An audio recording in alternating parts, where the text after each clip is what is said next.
জিয়ার অনুপস্থিতিতে তার উত্তরসূরি, তার সহধর্মিণী, আমাদের প্রিয় নেত্রী দেশনেত্রী বেগম খালেদা জিয়া, যিনি তিনবারের প্রধানমন্ত্রীর দায়িত্ব পালন করেছেন, যার স্নেহ আদর নিয়ে আমি এই চরপেশন মনপুরায় দীর্ঘদিন যাবৎ আপনাদের সাথে কাজ করে যাচ্ছি।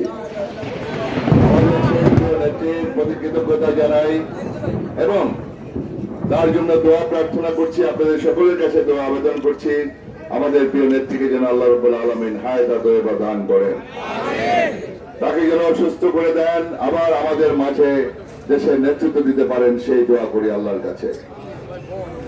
আমি আরো শ্রদ্ধা জানাই, কৃতজ্ঞতা জানাই দেশনেত্রী বেগম খালেদা জিয়াকে।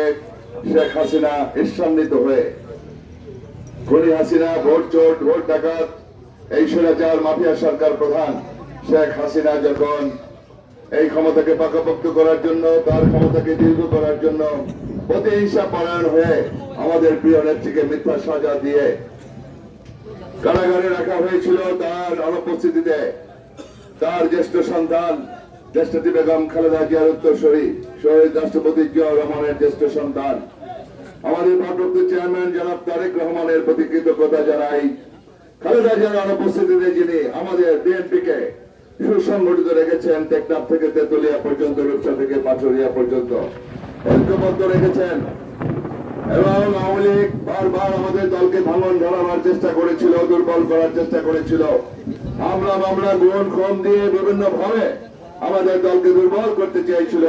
আল্লাহ রাব্বুল আলামিনের ইচ্ছায় আমাদের তারেক রহমানের তার নেতৃত্ব, বলিষ্ঠ নেতৃত্বের কারণে, তার বিচক্ষণতা দিয়ে আমাদের দলকে ঐক্যবদ্ধ রেখেছেন। সেই জন্য আমি আমার প্রিয় নেতা, ভারপ্রাপ্ত চেয়ারম্যান, বিএনপির ভারপ্রাপ্ত চেয়ারম্যান, আমাদের দেশ নায়ক, আগামী দিনের ভবিষ্যৎ, আগামী দিনে আমাদের আশা আকাঙ্ক্ষা, একমাত্র ভরসার স্থল আমাদের প্রিয় নেতা জনাব তারেক রহমানের প্রতি আমি ধন্যবাদ জানাই, কৃতজ্ঞতা জানাই আমাদের দলের এই অবদান রাখার জন্য।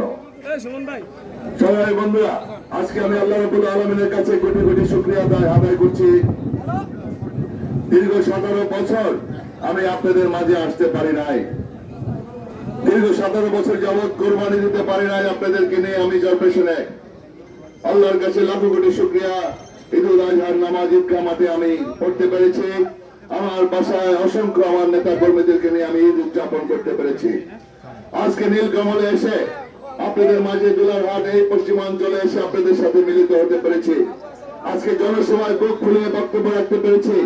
আমার ডান পাশে বাম পাশে নেতৃবৃন্দরা সবাই এখানে বিভিন্ন ভাবে নির্যাতিত, আজকে তারাও আমার মাঝে, আপনাদের মাঝে উপস্থিত হতে পেরেছে।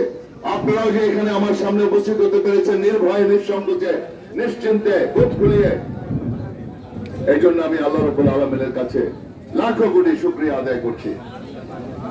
মাফিয়া সরকার তার জাদাগারে নিষ্পেষিত ছিলাম, আপনারা জানেন।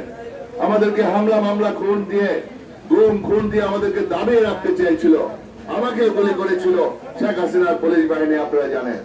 আপনাদের দোয়া বরকতে, আল্লাহ রাব্বুল আলামিনের ইচ্ছায় বেগম খালেদা জিয়ার সার্বিক তত্ত্বাবধানে উনি আমার চিকিৎসা সম্পন্ন করেছেন। খালেদা জিয়ার প্রতি আমি ঋণী, তার প্রতি কৃতজ্ঞতা জানাই, তার প্রতি শ্রদ্ধা জানাই। তিনি আমাকে আপনারা প্রায় 22 ব্যাগ রক্ত দিয়েছেন, আমার লিভারে এখনো গুলি। শেখ হাসিনার পুলিশ বাহিনী সাভার আমিন বাজারে আমাকে হত্যা করতে চেয়েছিল। খালেদা জিয়াকে দীর্ঘ করোনা বৃষ্টি আসছে, আমি শুধু এই কথা বলতে চাই, আজকে শেখ হাসিনা মুক্ত বাংলাদেশ, আজকে স্বৈরাচার মুক্ত বাংলাদেশ, মাফিয়া সরকার মুক্ত বাংলাদেশ।